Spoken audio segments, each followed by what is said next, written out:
बच्चों की पढ़ाई, बुद्धिमत्ता और उज्ज्वल भविष्य के लिए परमेश्वर से प्रार्थना करना उन्हें दिव्य ज्ञान और सुरक्षा प्रदान करता है। नीतिवचन 22:06 के अनुसार बच्चों को सही राह पर चलने की शिक्षा देने से वे जीवन भर उससे विचलित नहीं होते। शिक्षा के क्षेत्र में सफलता, ज्ञान की वृद्धि और सही मार्गदर्शन के लिए प्रार्थना करना उनके शारीरिक और मानसिक विकास के लिए सहायक है। ज्ञान और बुद्धि। परमेश्वर से बच्चों को समझ, एकाग्रता और सीखने की क्षमता, बुद्धिमत्ता प्रदान करने की प्रार्थना करें ताकि वे पढ़ाई में आगे बढ़ें। सही विषयों के चयन, समझदार शिक्षकों और अच्छे मित्रों के मार्गदर्शन के लिए प्रार्थना करें। परीक्षाओं में सफलता, परीक्षाओं के डर को दूर करने और सीखने की उत्सुकता के लिए प्रार्थना करें। ज्ञान के लिए बच्चों में शिक्षा, किताबों और ज्ञान के प्रति प्यार विकसित करने की प्रार्थना करें। स्कूल और पढ़ाई के दौरान बच्चों की सुरक्षा के लिए और उनमें आज्ञाकारी दृष्टिकोण व विनम्र हृदय के लिए प्रार्थना करें। हे प्रभु, मेरे बच्चे को बुद्धि और ज्ञान से भर दे ताकि वे अपनी पढ़ाई में उन्नति करें और किताबों से प्यार करें। उन्हें अनुग्रह और समझ का सामर्थ्य दे ताकि वे कठिन विषयों को भी आसानी से समझ सकें और जीवन में सफल बनें। उन्हें सही और गलत की समझ दे। यीशु के नाम से, आमीन। आज का दिन शुरू करने के लिए यहाँ यीशु मसीह पर आधारित प्रार्थना, व्यवसाय के लिए मार्गदर्शन और चंचल मन को शांत करने के सुझाव दिए गए हैं। हे दयालु परमेश्वर, मैं आपके पुत्र यीशु मसीह के नाम से आपके सामने आता हूँ। आज के इस नए दिन के लिए धन्यवाद। मेरे मन को शांति दें और मेरे हृदय में अपने पवित्र आत्मा का वास करें ताकि मेरा चंचल मन शांत हो सके। मेरे व्यवसाय में मार्गदर्शन करें, मुझे बुद्धि और ईमानदारी से काम करने की शक्ति दें। मेरी हर कोशिश में आपकी महिमा हो। आमीन। मार्गदर्शन और प्रार्थना। व्यवसाय में सफलता के लिए केवल कड़ी मेहनत ही नहीं, बल्कि सही मानसिकता और नैतिक आचरण भी जरूरी है। अपने सभी लेनदेन में पारदर्शी और ईमानदार रहें। यीशु मसीह की शिक्षाओं में सच्चाई और ईमानदारी पर बहुत जोर दिया गया है। प्रार्थना। दिन की शुरुआत में अपने व्यवसाय को प्रभु के हाथों में सौंप दें और मार्गदर्शन के लिए प्रार्थना करें। व्यवसाय के लिए एक संक्षिप्त प्रार्थना। प्रभु, मेरे काम को आशीर्वाद दे। मुझे सही निर्णय लेने की समझ दें और मेरी मेहनत का फल दें ताकि मैं दूसरों के लिए भी एक आशीर्वाद बन। पिता परमेश्वर से प्रार्थना और मार्गदर्शन के लिए आप इन चरणों और विचारों का पालन कर सकते हैं। अपनी आंखें बंद करें, गहरी सांस लें और विनम्रता से अपने निर्माता के सामने आएं।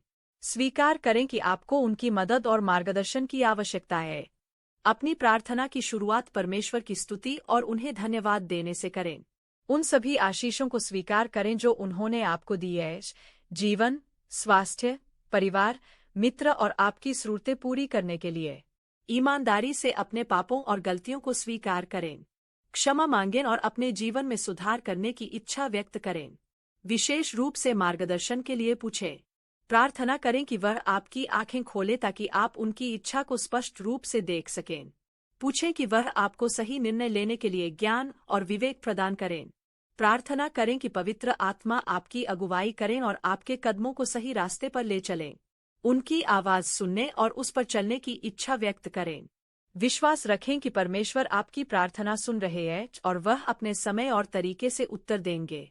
अपना जीवन पूरी तरह से उनकी इच्छा के प्रति समर्पित करें। अपनी प्रार्थना को यीशु मसीह के शक्तिशाली नाम में समाप्त करें, यह विश्वास करते हुए कि वह आपके और पिता के बीच मध्यस्थ है। आप मार्गदर्शन के लिए बाइबल से भी मदद ले सकते हैं। नीतिवचन 3:5-6 जैसे वचन आपको सही दिशा दिखा सकते हैं। तू अपनी समझ का सहारा न लेना, वरन अपने पूरे मन से यहोवा पर भरोसा रखना।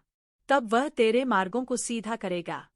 आज सुबह के भक्ति विचारों में प्रभु को धन्यवाद देना, उनसे शक्ति और मार्गदर्शन मांगना और अपने दिन को सकारात्मकता और ईश्वर की इच्छा के अनुसार जीने का संकल्प लेना शामिल है। जैसे कि, हे प्रभु, आपकी कृपा से यह नया दिन मिला। मेरे कर्म और विचार आपकी राय पर चलें, जीवन की चुनौतियों से लड़ने की शक्ति दे और हर सुबह परमेश्वर की दया नई होती है। आज का दिन भी नई आशा और विश्वास के साथ जिए। आज सुबह के भक्ति विचार। हे ईश्वर, इस नई सुबह के लिए धन्यवाद। इस सुंदर दिन की शुरुआत में हम आपके सामने सिर झुकाते हैं और आपको धन्यवाद देते हैं। धन्यवाद पिता, एक नए दिन के लिए, नए अवसरों के लिए और आपके अटूट प्रेम के लिए। इस सुंदर दुनिया के लिए धन्यवाद जो आपने हमारे लिए बनाई है। प्रार्थना है कि आज का दिन आपके मार्गदर्शन और उपस्थिति से भरा हो। हमें बुद्धि दें कि हम सही निर्णय ले सकें और शक्ति दें कि आपके मार्ग पर चल सकें। हमारे हृदयों को दया और प्रेम से भर दें ताकि हम आपके प्रेम को दूसरों तक पहुंचा सकें। आज सभी बुराइयों से हमारी रक्षा करें और हमें शांति दें। हमारी जरूरतों को पूरा करें और हमारे जीवन में आपकी इच्छा पूरी हो।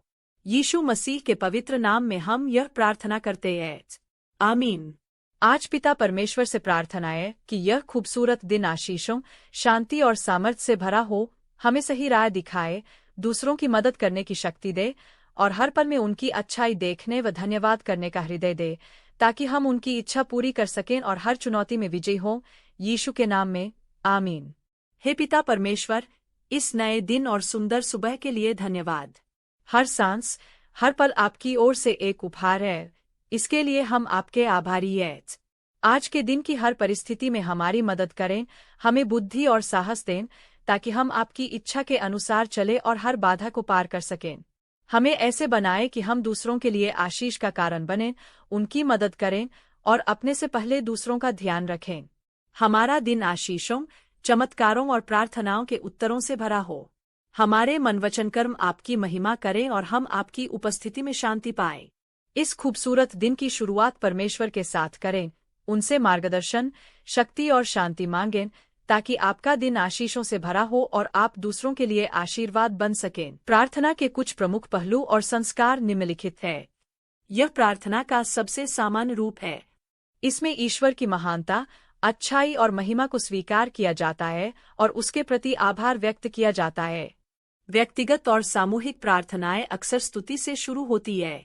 विश्वास में धन्यवाद प्रार्थना एक महत्वपूर्ण संस्कार है। इसमें जीवन के हर पहलू, आशीर्वाद, चुनौतियों से सुरक्षा, भोजन, परिवार और मुक्ति के लिए परमेश्वर का आभार व्यक्त किया जाता है। इस संस्कार में विश्वासी अपने पापों और गलतियों को परमेश्वर के सामने स्वीकार करते हैं। यह परमेश्वर की दया और क्षमा मांगने का एक तरीका है जो आध्यात्मिक नवीनीकरण और पवित्रता की ओर ले जाता है। इसमें विश्वासी अपनी व्यक्तिगत जरूरतों,